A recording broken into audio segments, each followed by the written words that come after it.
Bavure ou pas bavure, la nuit dernière, un policier a abattu un jeune homme de 19 ans dans la banlieue de Lyon.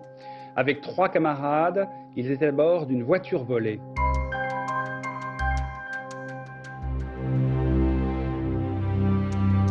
Bavure policière ou légitime défense? Une enquête devra déterminer ce qui s'est passé précisément hier soir, peu après le match PSG-Tel Aviv au Parc des Princes. Un supporter parisien est mort, un autre blessé.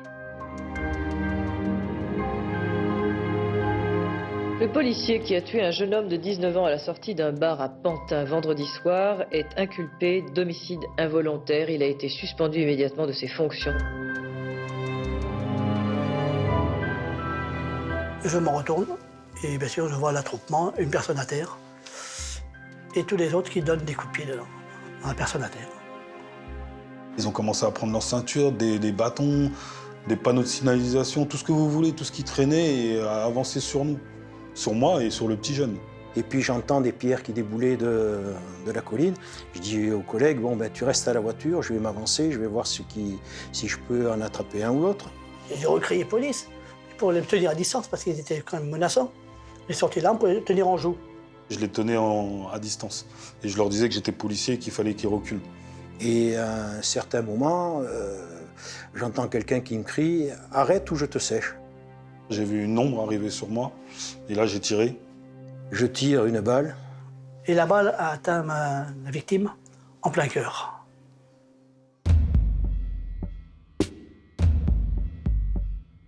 Enfin, ils parlent. D'anciens policiers racontent leur histoire de bavure. Depuis près de 50 ans, ce mot noircit les unes des journaux et la réputation des forces de l'ordre. Il claque à la figure des policiers comme l'injure suprême. La police a une part d'ombre, sa violence, parfois illégitime. Un tabou qu'elle refusait d'aborder.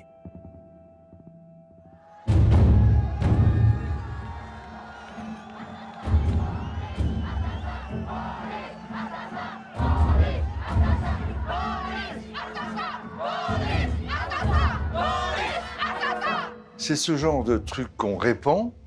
La police assassine, la police tue, la police... Les voyous, qu'est-ce qu'ils font?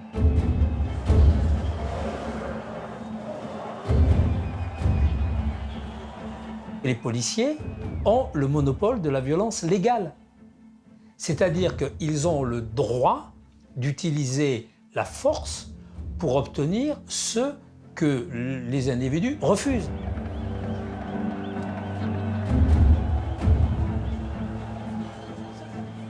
Le problème, c'est quand vous êtes représentant de l'État et que vous êtes là pour faire appliquer la loi, la première des obligations, c'est de la respecter.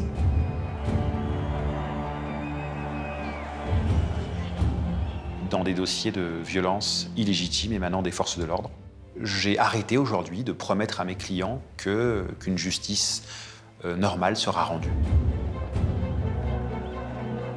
Il y a ce sentiment un peu diffus, comme ça, de le parquet est l'allié de la police. Pourquoi le parquet, il va poursuivre les policiers? Bon, bah non, le parquet, c'est pas l'allié de la police. C'est pas le copain de la police et c'est pas l'allié de la police. Le parquet, c'est le parquet.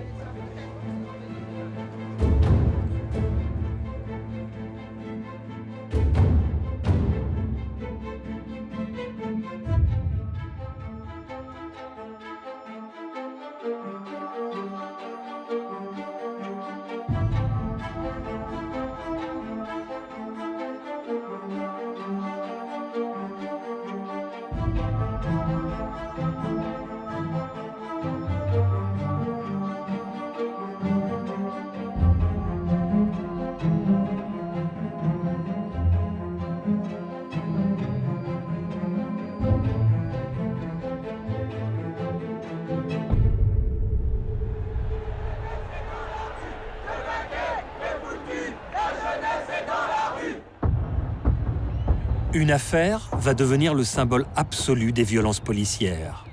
Depuis quelques jours, lycéens et étudiants protestent dans les rues de Paris pour exiger le retrait d'un projet de loi sur les universités. Un jeune homme de 22 ans, Malek Oussekine, étudiant à Dauphine, est mort cette nuit rue Monsieur-le-Prince à Paris. Vers 1h du matin, En plein cœur du quartier latin, c'est l'affrontement entre des policiers à moto, les fameux voltigeurs, et des manifestants. Au même moment, un jeune garçon qui ne participait en rien à ces événements rentre chez lui. Soudainement, Malik Oussekine est poursuivi par des voltigeurs qui le prennent pour un casseur.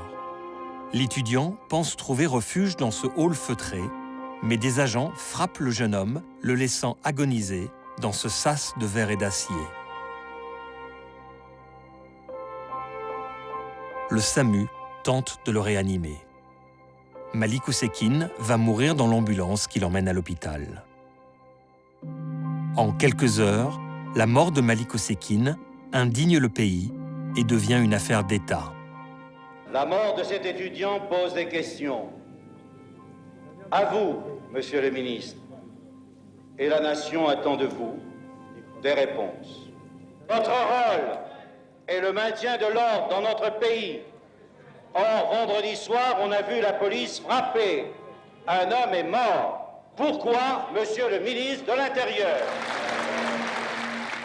Ce que j'ai à dire, c'est que ça fait vraiment récupération politicienne.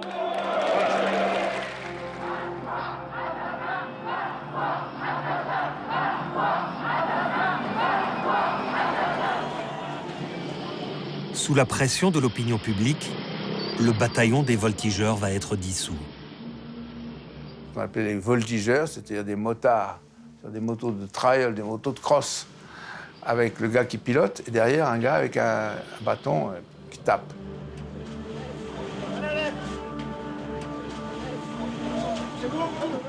La brigade de voltigeurs à moto ne servait à rien, sauf elle voulait intimider, elle voulait terroriser.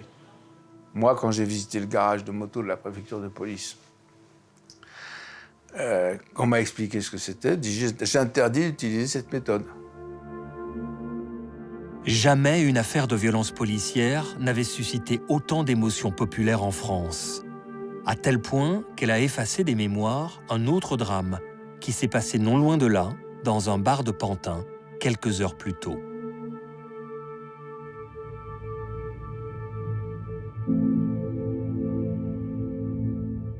Patrick Savret est inspecteur de police, discret et sans histoire. Après une journée au poste, il rentre chez lui. Il s'arrête en chemin dans un bar pour s'acheter des cigarettes. Une mère pleure la mort de son fils. Abdel, 19 ans, français d'origine algérienne, tué vendredi soir devant un bistrot de banlieue en essayant d'empêcher une bagarre. Son meurtrier est un inspecteur de police qui n'était ce soir-là ni de service ni même dans son secteur. Il a tiré sur le groupe sans sommation et sans raison apparente. Touché presque à bout portant, Abdel est mort sans comprendre. Soi-disant, il y a une bagarre, il voulait séparer, il a pris une balle par un flic. Et voilà, il est mort. Les autorités policières, elles, ont eu peur des réactions. À quelques heures près, le drame a coïncidé avec la mort de Malik, passé à tabac dans la rue Monsieur-le-Prince. Alors pendant 48 heures, on a fait le blackout sur l'affaire de Pantin. Quand je suis rentré, moi j'entends hurler à l'extérieur. Je me retourne et bien sûr je vois l'attroupement, une personne à terre et tous les autres qui donnent des coups de pied dedans, à la personne à terre. Et là, ben non, je suis intervenu de moi-même dans le tas, si je puis dire, pour écarter tout le groupe de la personne pour que ce jeune-là ne se fasse pas éclater la rate ou le foie par des coups de pied. J'avais donc l'arme qui était donc à ma ceinture pour leur dire que vraiment c'est la police. Et j'ai recrié police, mais pour les tenir à distance parce qu'ils étaient quand même menaçants. J'ai sorti l'arme pour les tenir en joue. Et c'est à ce moment-là que j'ai perçu un coup de pied qui arrivait de ma droite. Et en voulant éviter ce coup de pied, pour éviter d'être désarmé, mon bras est parti de la droite vers la gauche. Et là, dans ce mouvement-là, mon index a dû se positionner sur la détente pour maintenir l'arme. Et le coup est parti. Le coup est parti et la balle a atteint la victime en plein cœur. Voilà pourquoi certains ont dit qu'après le tir était volontaire, parce qu'il était trop précis. Voilà pourquoi on m'a infligé une condamnation pour meurtre. L'homme qui a tiré, le voici, Patrick Savret, inspecteur de police judiciaire du 8e arrondissement de Paris. Ce soir-là, l'inspecteur Savret n'était pas en service. L'enquête déterminera très rapidement qu'il était ivre. Il avait 1,87 g d'alcool dans le sang. La quantité d'alcool qui a été relevée dans le sang ne correspond pas à ce que j'ai pu boire. On a dit que vous aviez bu l'équivalent de 16 pastis. C'est ça, un nombre considérable donc. 16 pastis, c'est beaucoup. Je n'arrive pas à comprendre comment le laboratoire, et surtout la soi-disant contre-expertise, ait pu confirmer ça. Vous n'aviez pas le sentiment d'être bourré? Absolument pas. Vous marchiez droit? Ah oui, non, autrement, mon chef de service ne m'aurait jamais laissé prendre le véhicule de service pour entrer à mon domicile. Non, mais bon, j'avais consommé de l'alcool, bien sûr, dans le sang, même si je l'ai bu à midi, le soir, il y en a peut-être encore, mais pas au point d'en avoir 1,89 g.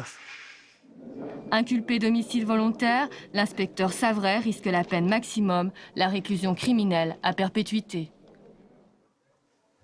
J'assume le fait d'avoir tué un homme. Même si c'est un homicide volontaire, c'est grave. Mais je ne vois pas pourquoi on a voulu me faire endosser un meurtre. Je n'ai pas voulu tirer. Le coup est parti car une personne du groupe a essayé de me désarmer. Vous n'êtes pas en train de vous trouver une excuse peut-être, non? Une excuse pour. Ça fait 30 ans que ça s'est passé. Une excuse pour quoi faire? C'est moi qui ai vécu avec ces 30 ans. C'est même pas la famille. Son grand frère, par exemple. Je ne sais pas s'il pense autant à son frère que moi, depuis ces 30 ans. Quelle excuse?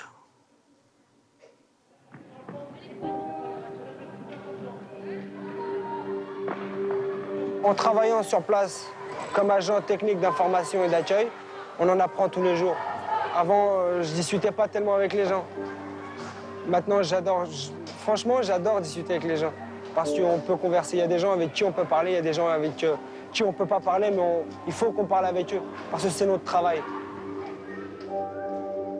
Abdelouyab n'était pas défavorablement connu des services de police.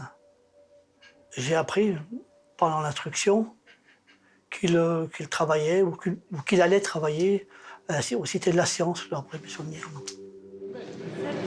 7 ans. Hier soir, à l'annonce du verdict, les jeunes de la cité des 4000 à la Courneuve, venus nombreux assister au procès du meurtrier d'Abdel, ne cachaient pas leur colère et leur déception. Vous voyez, la justice, c'est ce que c'est. Il n'y a pas de justice. Ben justement, c'est pour ça que j'ai de justice. Ben c'est pour ça que c'est bien. Ce mot-là est banni à jamais.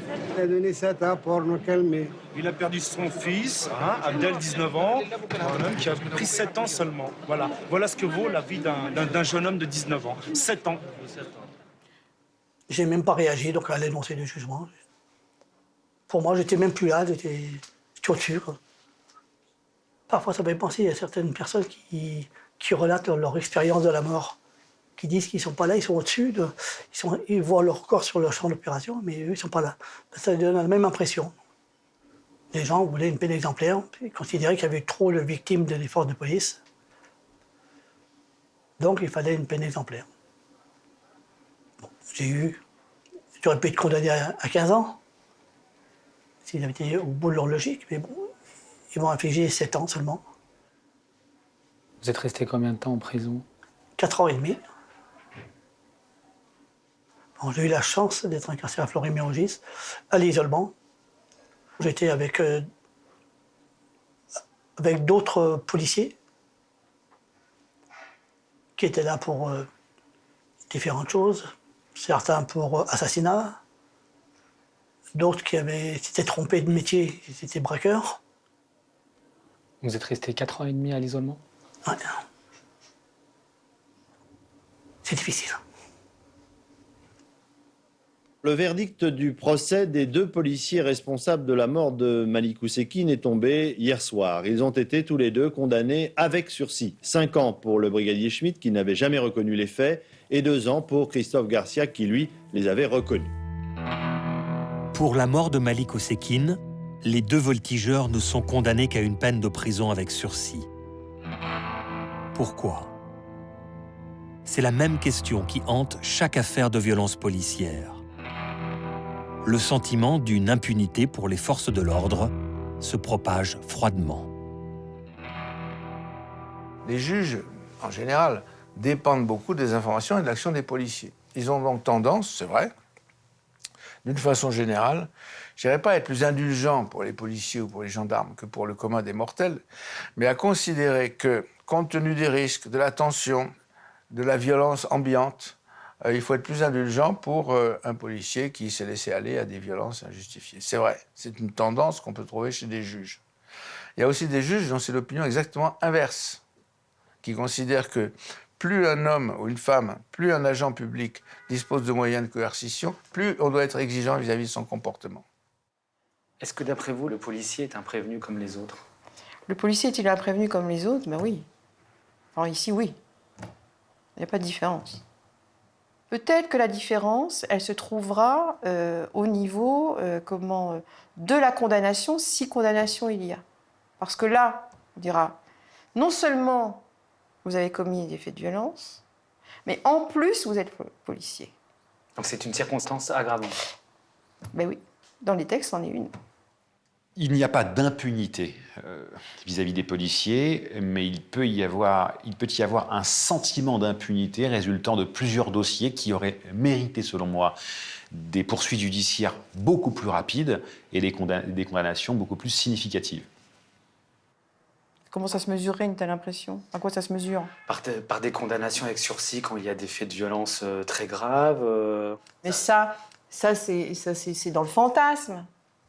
Tout ça, c'est dans le fantasme. Je veux dire, il faudrait pouvoir prendre chaque dossier. Là, j'ai pas les exemples sous le nez, mais je veux dire, il faudrait prendre chaque dossier puis dire, voilà, qu'est-ce que ça mérite. Et à côté, quelqu'un lambda, est-ce qu'il aurait eu la même chose ou pas la même chose?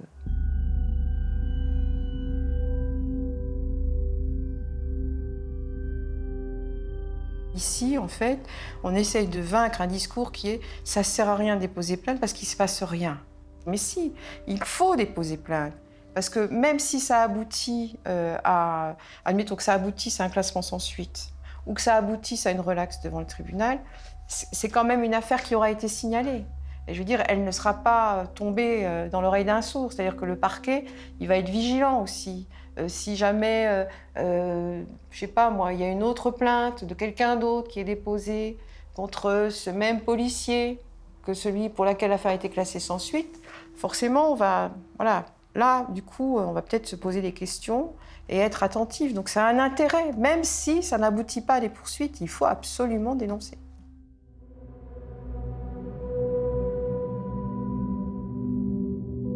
Contrôle d'identité qui dégénère, course-poursuite mortelle, interpellation ou garde à vue qui tourne mal. Depuis 40 ans, les émeutes dans les banlieues ont souvent pour origine une intervention des forces de l'ordre. Au début des années 90, à Vénissieux, dans la banlieue lyonnaise, les relations entre la police et la population se dégradent. Contrôles incessants d'un côté, caillassage de l'autre. L'hostilité s'installe dans les deux camps.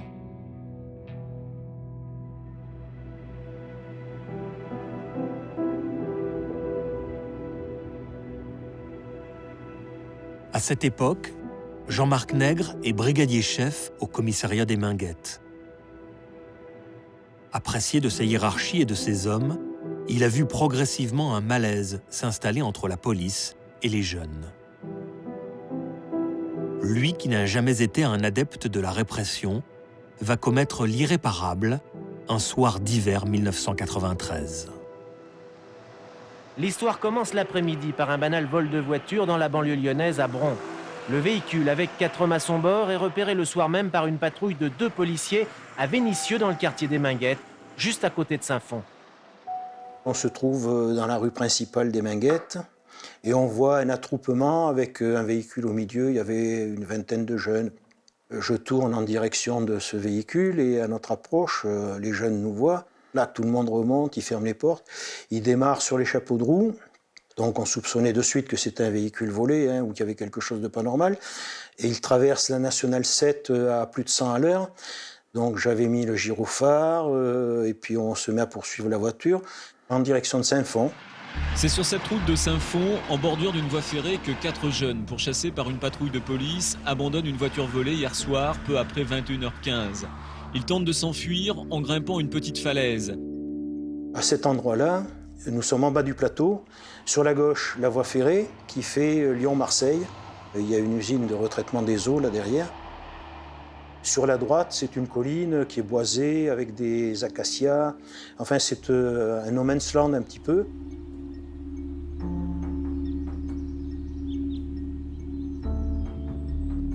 On descend de la voiture, j'annonce au PC, tout ça, bon. Et puis j'entends des pierres qui déboulaient de la colline. Je dis aux collègues, bon, ben, tu restes à la voiture, je vais m'avancer, je vais voir si je peux en attraper un ou autre. C'était assez difficile à escalader parce que c'était des galets.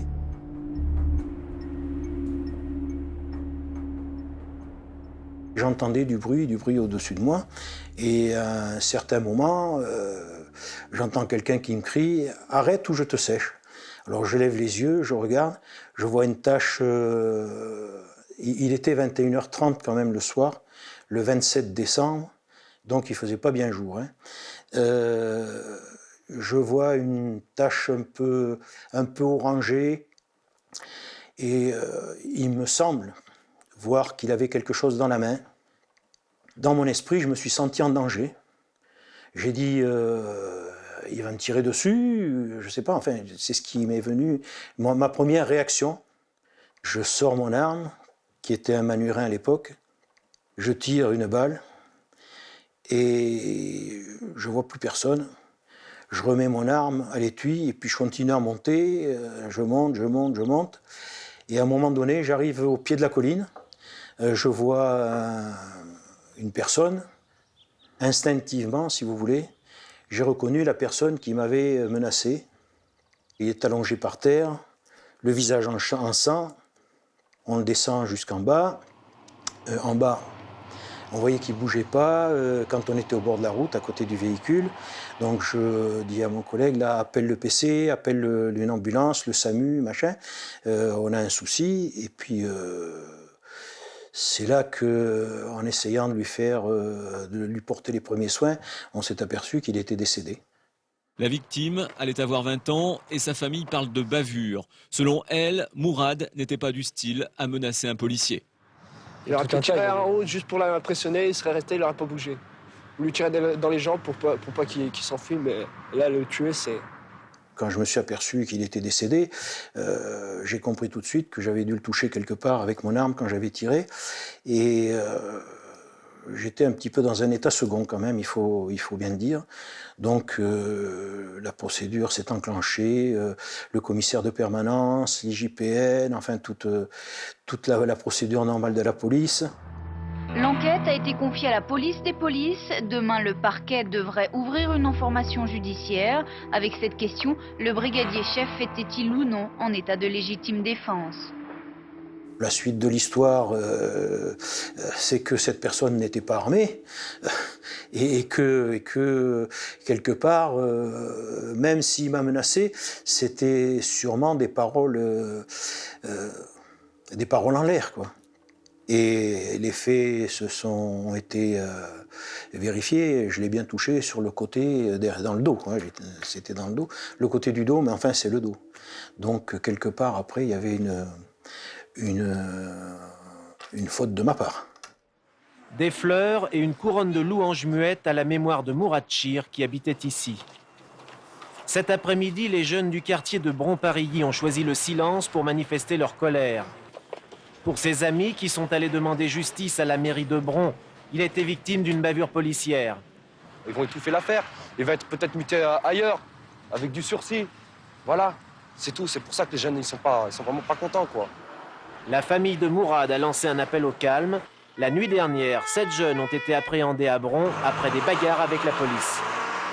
Des voitures brûlées, des incidents, des bagarres, des manifestations, tout un tas de choses. Mon domicile gardé par les gendarmes et le GIPN pendant quelque temps, les articles de journaux, le policier assassin. Ce qui me chagrine le plus, c'est que les gens vous parlent de suite d'un crime raciste. J'ai jamais été raciste, j'ai pas peur de le dire, et je le suis pas maintenant, et je le serai pas après. Mais pour moi, l'important, c'était un homme qui en a tué un autre. Et qui plus est, un jeune homme. Mourad Chir avait décoré de nombreux bâtiments publics dans toute la banlieue lyonnaise, ainsi que l'atelier d'électroménager où il était employé. C'était d'une part un artiste en peinture, et d'autre part un bon élément dans l'atelier. Je ne sais pas qui a volé la voiture, mais quelque part, à un certain moment, je me suis dit, si ça avait été des petits jeunes tranquilles comme tout le monde, on n'en serait pas arrivé là. Moi, je n'aurais pas amené le malheur dans cette famille et en même temps amené le malheur dans ma famille. Parce que leur malheur est terrible, mais le malheur dans ma famille est important aussi. Parce que, quelque part, mes enfants, mon épouse en ont pâti pendant des années. Sauf que j'ai eu une chance terrible, c'est de conserver ma famille filiale, mon épouse et mes enfants, qui sont restés très soudés avec moi, qui m'ont permis de survivre. Parce que peut-être, j'aurais peut-être pas vécu, quoi. J'aurais peut-être fini à la cloche ou un truc comme ça, avec une histoire pareille. Hein. Vous avez pensé à vous suicider? Oui, plusieurs fois. Mais ça, il ne faut pas le dire à ma femme. Hein. Plusieurs fois.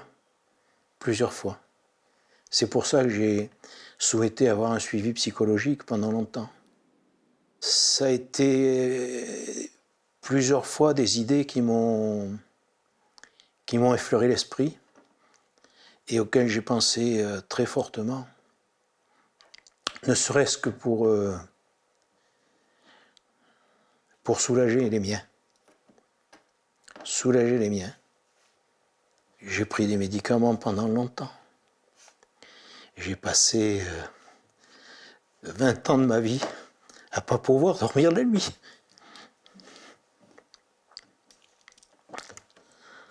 Oui. 20 ans avec du Stilnox. Partie civile d'une instruction longue et difficile, la famille du jeune homme tente de préserver sa mémoire. Ses parents abordent ce procès avec angoisse. Leurs avocats plaideront l'homicide volontaire, mais c'est surtout une vérité qui est attendue. J'attends la vérité, quoi. Ce qui s'est vraiment passé. Ce qu'on ne sait pas, nous.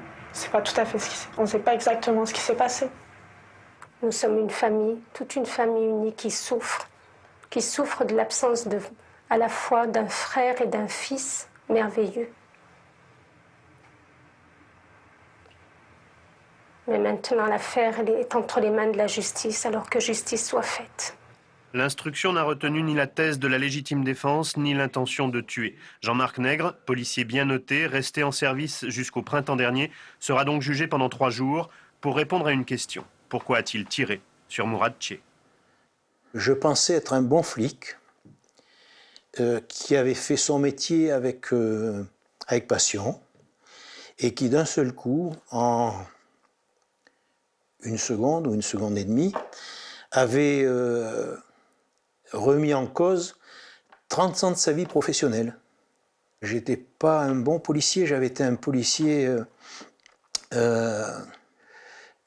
banal qui s'était laissé prendre à ce jeu du gendarme et du voleur et qui, à un moment de sa vie, était tombé dans un piège.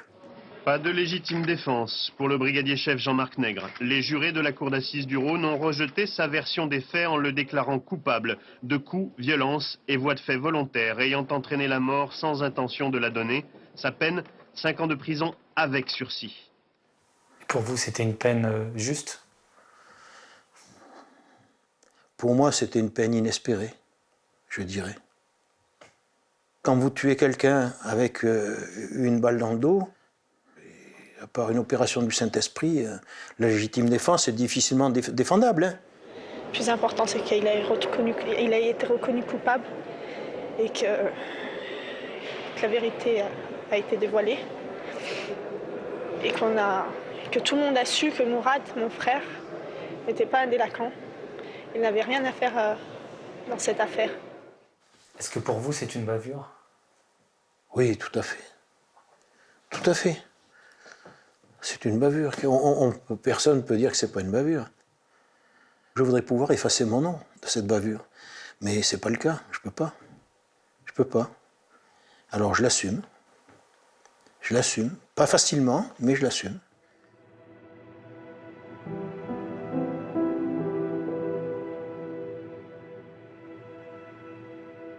Le mot bavure, c'est un mot qui est utilisé par le monde médiatique.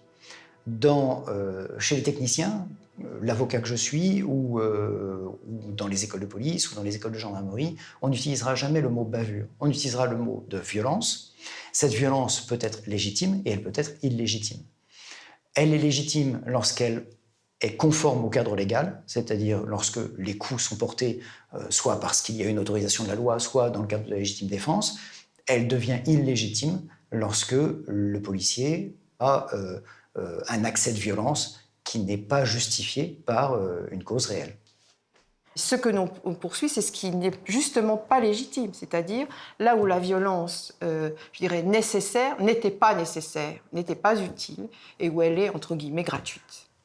Une bavure, c'est un terme de mécanicien, d'ajustage. Quand vous travaillez les métaux, au tour par exemple, il y a un moment où l'outil dérape et ça, il y a une bavure sur le métal. Donc les bavures, c'est inévitable. De même qu'on dit on ne fait pas d'omelette sans casser des œufs. Bah, il y a des bavures. Et donc dire une bavure, c'est retirer la responsabilité de l'individu. C'est considérer que c'est inévitable. Ils m'ont demandé qu'est-ce que ça voulait dire CRS. Oh, CRS, à moi. CRS, monsieur, ça veut dire, attendez, j'ai vu sur les cartes, Compagnie républicaine de sécurité. Voilà, bon. Voilà, hein, vous bouchez un coin, hein. Après, bavure. Oula. Bavure. Attendez, je sais. Bavure. B-A-V-U-R-E. Balle atteignant victorieusement un ressortissant étranger. C'est ça, monsieur? Ça. En donnant une définition facétieuse du mot bavure, Smaïn pointe un élément troublant. Dans les affaires de violences policières, les victimes sont pour beaucoup d'origine maghrébine. Beaucoup de ces jeunes qui sont morts sont d'origine maghrébine. Est-ce que ça pose un problème? Personne n'est capable de nous y répondre. Je ne sais pas. Je peux pas vous répondre à ça. L'histoire la plus emblématique remonte à la guerre d'Algérie. Le 17 octobre 1961, la police parisienne, dirigée par le préfet Maurice Papon, réprime dans le sang une manifestation d'Algériens réclamant l'indépendance de leur pays. Bilan, 2 morts selon le décompte officiel, plusieurs dizaines selon les historiens. Le massacre du 17 octobre reste à ce jour la plus grande bavure de la Ve République. Pendant la guerre d'Algérie, la France a été malheureusement un pays où on a embauché dans la police des quantités de gens sans formation, sans recrutement, sans règles précises, et beaucoup d'excès qui ont été commis à cette époque. Alors là, ce n'est pas des cas individuels, ce sont des dizaines de Nord-Africains, de militants du FLN qui ont été jetés dans la Seine, par exemple.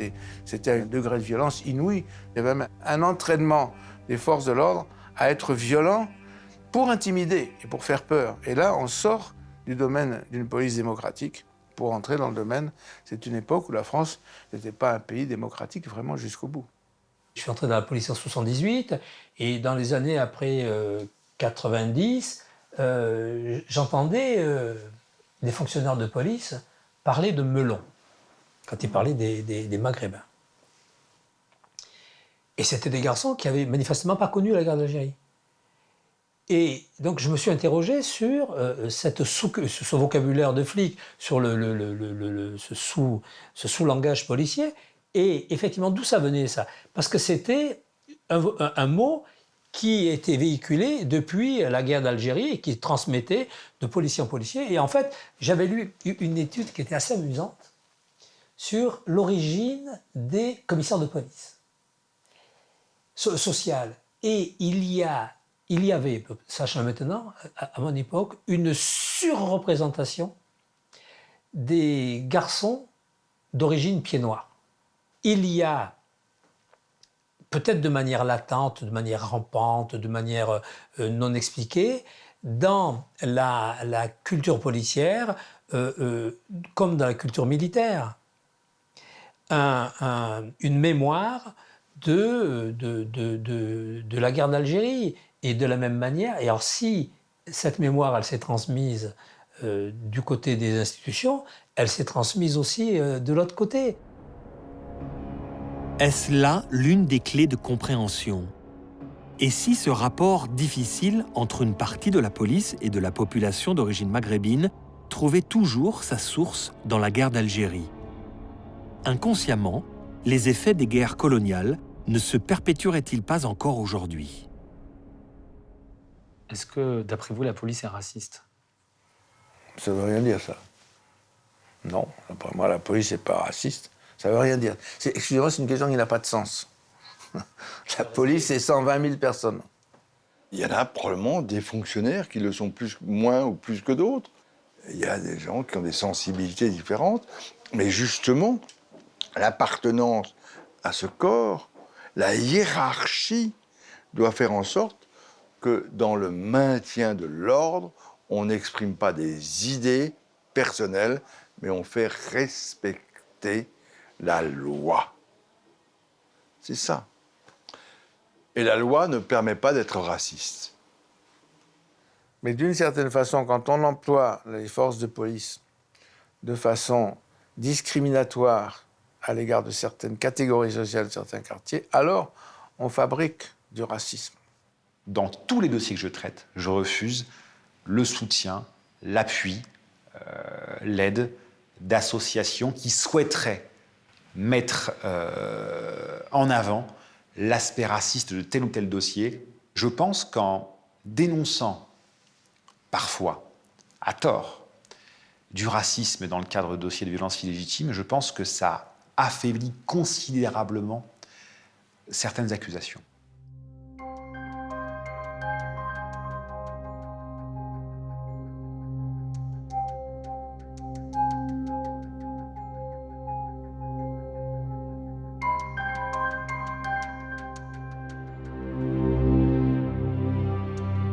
Antoine Granomort ne pensait pas devenir un jour policier et sentir en lui la fierté de revêtir l'uniforme.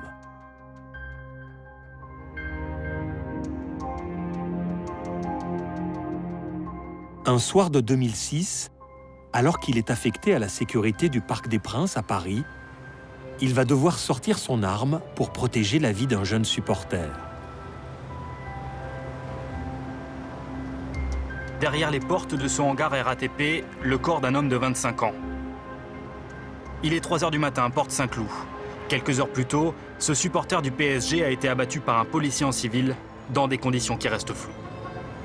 À la fin du match PSG-Tel Aviv, un groupe de fans parisiens aurait tenté de s'en prendre à un supporter de l'équipe israélienne. Un policier en civil s'interpose. C'était le 23 novembre 2006. Il était à peu près 10h30, à peu près, quelque chose comme ça. On avait des équipes qui étaient dans le métro, donc à pied, plus un des collègues qui devait surveiller les véhicules. C'était le poste que tout le monde voulait, parce qu'on pouvait rester dans la voiture, écouter le match tranquillement, se prendre une pizza vite fait, fumer notre cigarette, voilà, personne ne nous embêtait, personne ne nous disait rien du tout, on était en civil. Donc voilà. Et ce soir-là, j'ai eu de la chance, c'était tombé sur moi, donc j'étais tout content. Donc j'ai suivi le match. Donc Tel Aviv avait gagné 4-2, c'était en Coupe de l'UEFA. Juste après le match, je vois un petit jeune qui passe en courant, et là, je vois une cinquantaine de supporters derrière lui. Je vois un mec qui va se faire frapper, et ben j'interviens, je cherche même pas le midi à 14h. Donc je le prends, je le mets derrière moi, je lui dis reste là, reste derrière moi, je vais te protéger, je suis de la police. Et là, je vois les jeunes qui commencent à nous entourer. Et donc là, je commence à leur dire de reculer, que je fais partie de la police et tout. Je me suis dit, voilà, le fait de dire que je suis de la police, eh ben ils vont pas me frapper. Ils vont m'écouter. Et là, les mecs, en fin de compte, ils sont devenus plus hargneux, quoi. Et là, ils ont commencé à prendre leur ceinture, des bâtons, des panneaux de signalisation, tout ce que vous voulez, tout ce qui traînait, et à avancer sur nous. Sur moi et sur le petit jeune. Et là, quand j'ai sorti mon arme, en fin de compte, je les tenais en fin de compte près de moi. Et à chaque fois qu'ils avançaient, je les tenais à distance. Et je leur disais que j'étais policier et qu'il fallait qu'ils reculent. Ça a commencé à arriver un peu plus. Là, je veux dire, ils étaient à peu près une centaine. Et là, j'ai commencé à prendre des coups. Donc j'ai reçu un coup au niveau de la cuisse, de la hanche, et j'ai reçu un coup au niveau de la tempe. Et là, j'ai perdu mes lunettes. Et quand j'ai voulu me relever, en fin de compte, là, j'ai vu une ombre arriver sur moi. Et là, j'ai tiré.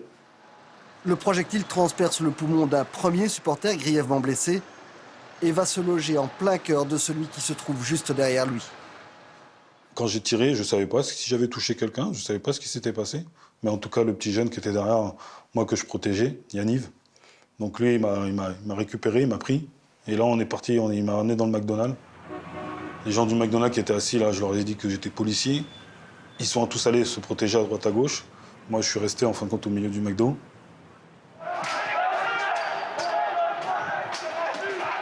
En première ligne, ils sont une trentaine, ultra-violents. Ils crient bleu, blanc, rouge, la France aux Français, sale nègre et mort aux Juifs. Ils vont mener l'assaut durant 10 longues minutes. Là, les supporters ont commencé en fin de compte à entourer les vitres du McDonald's, à les secouer. J'ai entendu des bruits de singes. Là, les vitres ont explosé. Et là, à chaque fois qu'il y avait un supporter qui voulait rentrer dans le McDonald's, je le tenais en joue, je le tenais à distance. Là, j'avais vraiment peur. J'avais l'impression que, voilà, c'était... que j'étais en guerre, ouais, que c'était ou moi ou eux. Et dans ma tête, c'était simple. Le premier qui se rapprochait à moins de 2-3 mètres de moi, il se prenait une pasteuse dans la tête.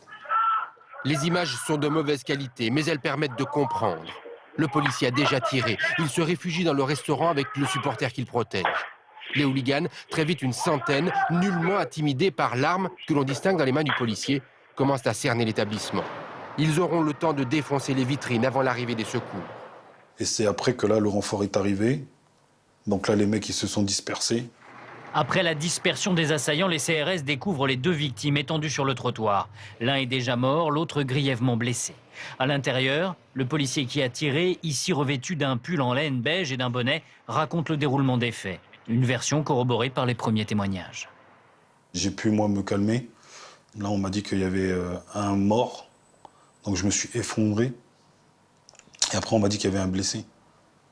On m'a redemandé combien de fois j'avais tiré. Donc j'ai dit, je crois une fois. Après, j'ai dit, peut-être 2, puisque vous me dites que 2 personnes ont été touchées, donc je ne comprends pas. Et après, en réfléchissant bien, je dis non, j'ai tiré qu'une fois, j'ai pas tiré 2 fois. Après, on m'a expliqué qu'en fin de compte, la balle a traversé le premier supporter, qui s'appelait Mounir Boucher, et elle a touché le deuxième, Julien Kemener, qui était derrière. Donc je me suis vraiment effondré, j'ai pleuré toutes les larmes de mon cœur. Julien Kemener, supporter du PSG, âgé de 25 ans. En 2004, il avait été interpellé pour avoir tenté d'introduire des fumigènes dans un stade. C'est à ce titre qu'il était connu des services de police. Le fait qu'il y a eu un mort, c'est pas évident, parce que ça, on ne nous l'apprend pas. Mais là, on est tout seul, en fin de compte. À partir de ce moment-là, on est tout seul, il n'y a plus de collègues autour de vous, il n'y a plus personne.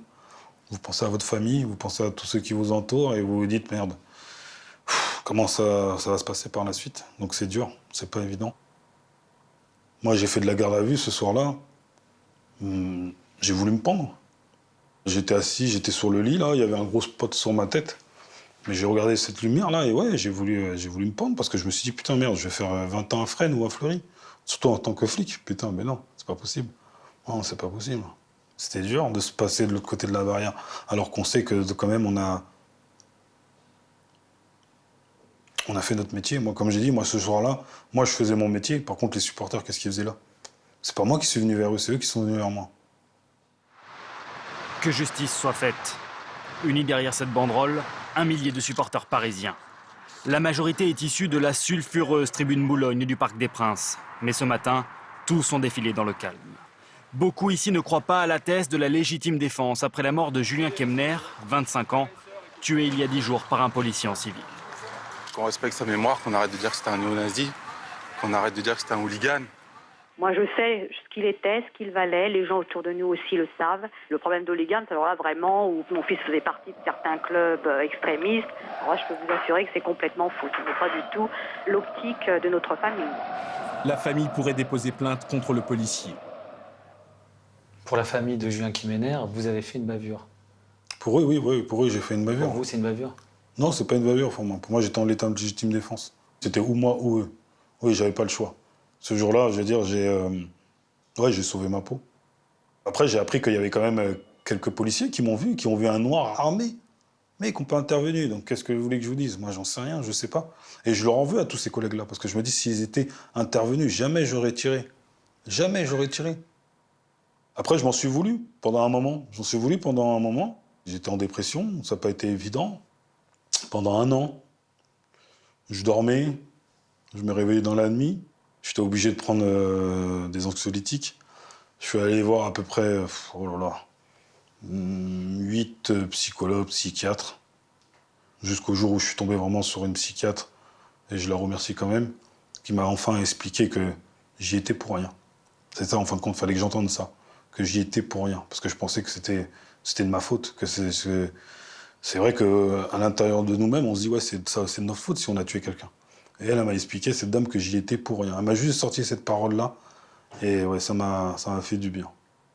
Le parquet de Paris privilégie la piste de la légitime défense. Le fonctionnaire de police ne sera pas mis en examen, mais seulement entendu comme témoin assisté.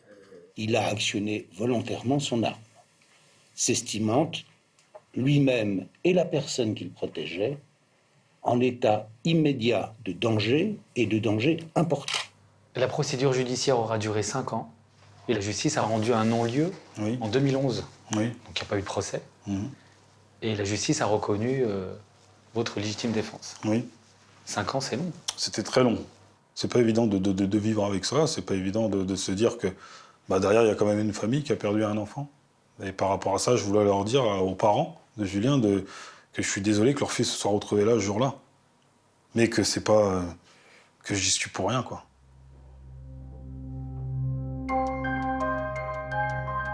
Les forces de l'ordre sont de plus en plus confrontées à de l'hyperviolence. Allez, dégage, putain de flic de merde, là! Dégage ici! Dégage! Dégage, des putains de meurtriers! C'est tout ce que vous êtes, des putains de meurtriers!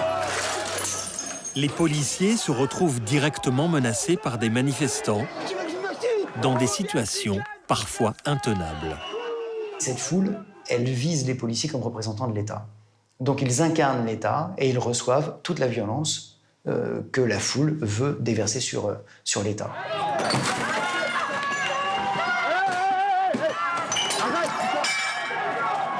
Fais attention, fais attention! Lorsqu'un individu lance un cocktail Molotov sur un CRS, il tente de le tuer.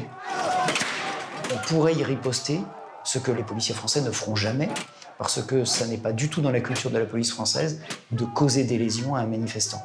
En France, on ne tire pas sur la foule.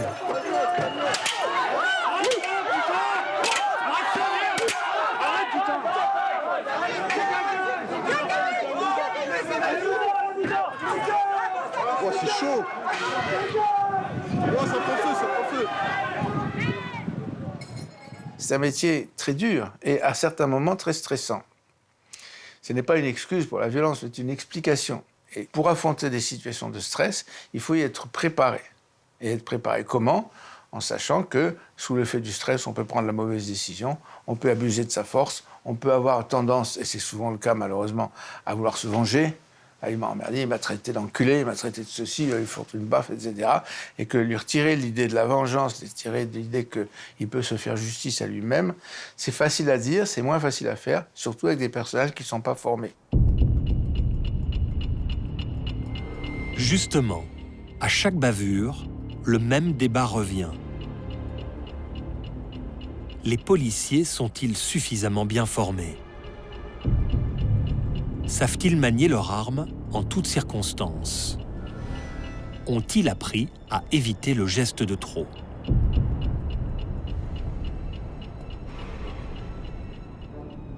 Les policiers sont-ils suffisamment entraînés au maniement des armes?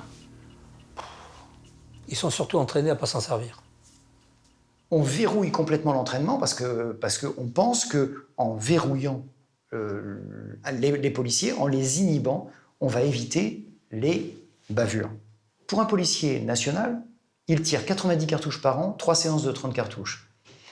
Est-ce que vous imaginez qu'on vous donne le permis de conduire, on vous autorise à prendre votre voiture que 3 fois par an, et on vous autorise à prendre cette voiture dans le parking de votre bureau en faisant uniquement en première vitesse un petit circuit que vous aurez préalablement vérifié avant. Ça, 3 fois par an. Et on vous demande un jour d'être le champion du monde de rallye automobile. Il est juste inadmissible qu'un policier ne soit pas bien formé avec un outil aussi dangereux qu'une arme à feu. Dans la police nationale, on a aussi diminué l'encadrement. Le nombre de commissaires de police a été divisé par 2 pendant les 15 dernières années. Et le nombre d'officiers de police a été divisé aussi par 2. Et une troupe qui n'est pas encadrée est une troupe qui est dangereuse, y compris pour elle-même. En Seine-Saint-Denis, nous avons quelques 4000 policiers. Hein. Nous avons des territoires dans ce département qui sont des territoires très délinquantiels, avec des délinquants endurcis, qui sont eux-mêmes terriblement violents. Pour avoir ces 4000 policiers, on recrute des fonctionnaires de police qui ne sont pas bien formés, qui n'ont pas encore l'expérience de ce que c'est qu'une intervention policière, que l'on met directement en sortie de formation dans un département comme celui de la Seine-Saint-Denis, parce que ce département n'est pas attractif du tout. Donc forcément, ceux qui viennent en Seine-Saint-Denis, ils y viennent à reculons. Et quand on vient dans ces fonctions à reculons, pas suffisamment formés, forcément, on a déjà là un peu les ingrédients d'une police, enfin, ou en tout cas d'une partie de fonctionnaires de police qui vont être en grande difficulté sur les territoires qui sont les nôtres. Depuis l'avènement du téléphone portable, les forces de l'ordre sont sous surveillance. Désormais, le moindre geste suspect se retrouve sur les réseaux sociaux. Internet est inondé d'images de violences policières, donnant l'impression d'une pratique ordinaire et en augmentation au sein des forces de l'ordre.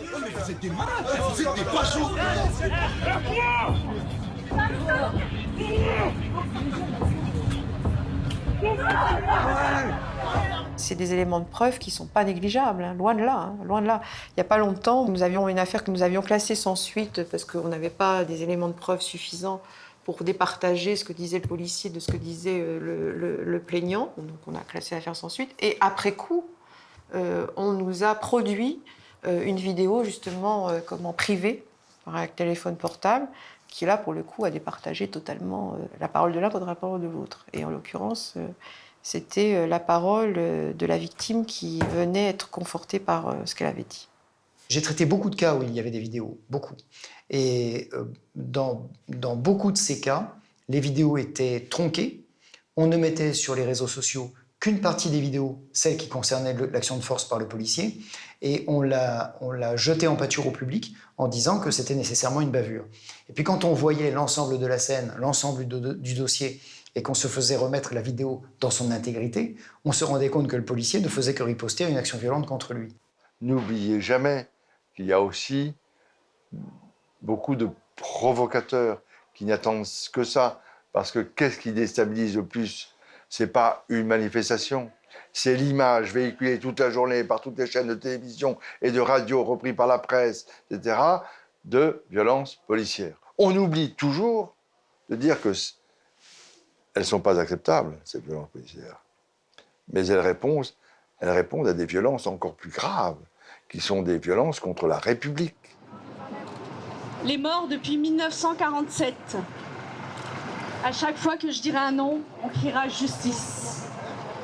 Joseph Chaléa. Justice. Henri Justet. Justice. Raymond Penel. Justice. Mouv Iloul. Justice. Laouri Ben Mohamed. Justice. Mohamed Diab. Justice. Lounès Ladj. Certaines associations qui luttent contre l'impunité policière dénoncent 5 à 15 morts impliquant les forces de l'ordre chaque année depuis plus d'un demi-siècle. Des chiffres contestés et invérifiables, puisqu'il n'existait jusqu'à présent aucune statistique officielle. Au début des années 80 jusqu'au début des années 90, il y a eu chaque année plus d'une dizaine de morts impliquant des policiers, même quand vous étiez ministre de l'Intérieur. Alors là, je récuse cette... Montrez-moi vos statistiques. Avant de dire des jeunes ont été tués, des noms, quels jeunes, à quel endroit, dans quelles circonstances. Je veux dire, il faut arrêter de brasser, de jeter des trucs comme ça en pâture, l'opinion publique. Non, il faut faire attention à ce qu'on dit. Il n'y a pas de comptabilité officielle. Non, mais il faut... Justement, alors puisqu'il y a des associations qui disent 300, la liste. Je ne dis pas que c'est pas vrai. Je dis que quand on affirme quelque chose, il faut l'appuyer sur des faits précis. Mais au-delà des chiffres et des polémiques, reste la douleur des familles endeuillées et des policiers qui doivent réapprendre à vivre avec un mort sur la conscience. Aujourd'hui, ça fait 10 ans que cette histoire s'est passée. Je pense que pendant ces 10 années, en fin de compte, tous les ans, tous les jours, ses parents doivent penser à leur fils. Et moi aussi, j'ai une pensée aussi pour lui. Ça m'arrive de prier qu'un jour, j'espère que pourront me pardonner et que même Dieu me pardonnera. Vous revoyez Yaniv, le jeune garçon que vous avez sauvé? Non, je le revois pas. Non, il doit faire sa vie, on a perdu contact. Est-ce que vous vous considérez comme un héros? À ses yeux, aux yeux de ses parents, oui. Oui. Maintenant, pas aux yeux de la société. Mon acte ne mérite pas une décoration. J'ai quand même tué quelqu'un.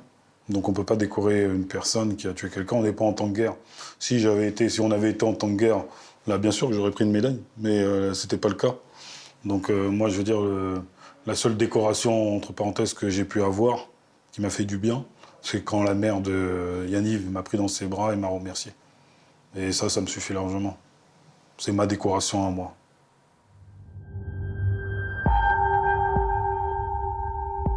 Malgré un non-lieu rendu dans son affaire, Antoine Granomort a été révoqué de la police pour avoir été mêlé à une histoire d'escroquerie.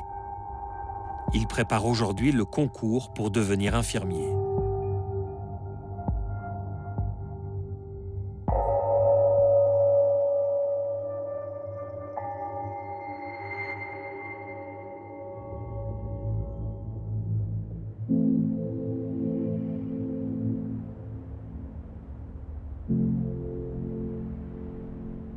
À une époque, j'étais pas bien. J'ai fait partir des idées noires. J'ai les mis de côté, dans un petit coffret. J'ai jeté la clé pour continuer de vivre. Vous avez été suivi par un psy? Non.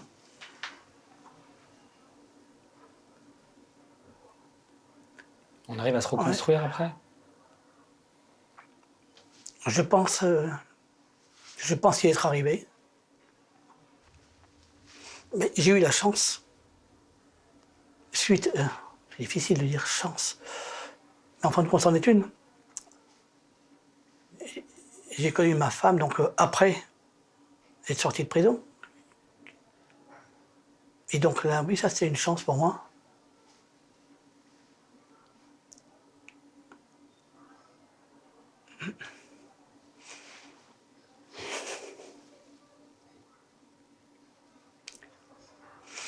Excusez-moi.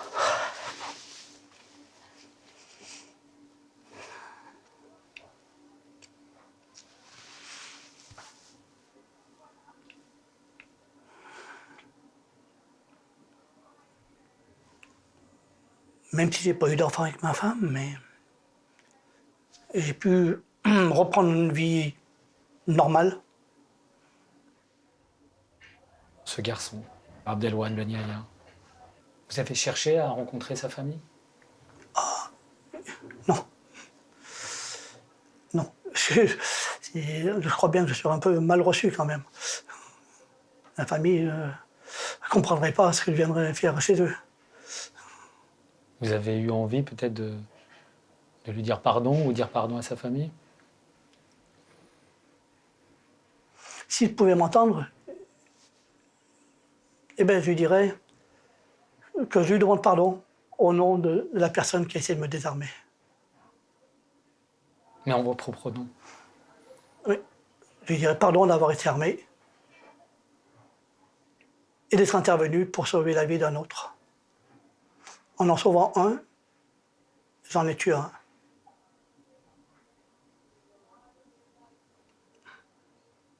C'est dur.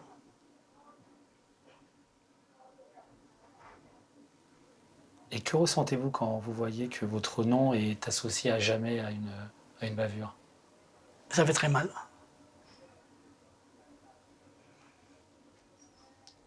ne peut pas revenir en arrière. Donc, jusqu'à la fin de ma vie, ça sera comme ça.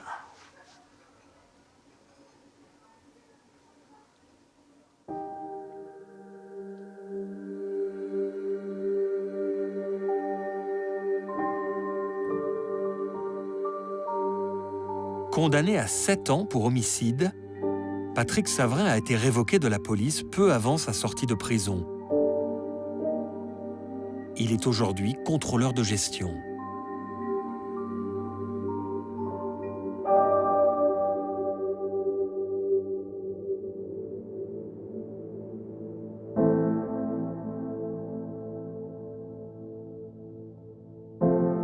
Suspendu de ses fonctions après la mort du jeune Mourad Chir, Jean-Marc Nègre a dû vendre sa maison pour survivre. Avec sa famille, il a quitté Vénissieux pour le sud-ouest de la France. Ses 3 enfants ne supportaient plus la tourmente médiatique de l'affaire. Il a enchaîné les petits boulots et 25 ans après, Jean-Marc Nègre a su retrouver une vie normale dans l'Aveyron, loin des sirènes de la police.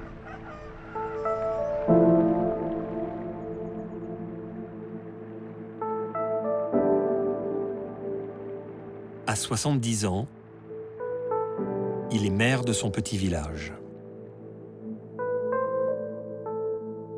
Je me suis présenté et j'ai été élu. Et aux dernières élections, j'ai renouvelé mon mandat. Donc je suis maire jusqu'à 2020 de la commune de Taurillac. Vos administrés sont au courant aussi de votre histoire? Tout à fait, tout à fait. Je n'ai jamais fait un secret de ce qui m'était arrivé, mais ça n'a jamais été quelque chose qu'on m'ait reproché vraiment dans le village. L'opposition s'en est servie un petit peu, en pensant peut-être que ça me ferait du mal, mais bon, ça n'a pas été le cas. Est-ce que vous pensez à Mourad Chir? Souvent. Souvent. Je ne vous dirai pas tous les jours, mais souvent, souvent. Il y a maintenant 27 ans, 30 ans, 20 ans que ça s'est passé, ça. Hein, qu'est-ce qu'il en aurait été? Qu'est-ce qu'il aurait fait, ce jeune homme-là? Qu'est-ce qu'il serait devenu? J'ai plus en tête sa date de naissance, mais je crois qu'il avait 19 ans. Et j'avais à l'époque un fils de 19 ans qui était militaire en Bosnie.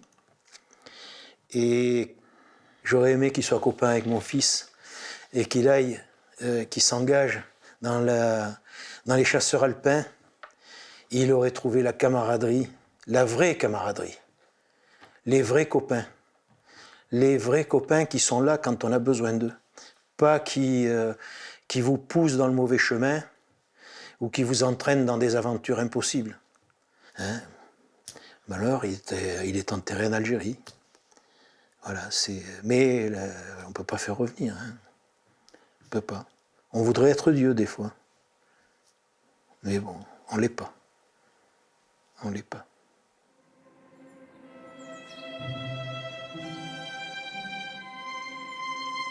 Jean-Marc Nègre est retraité de la police.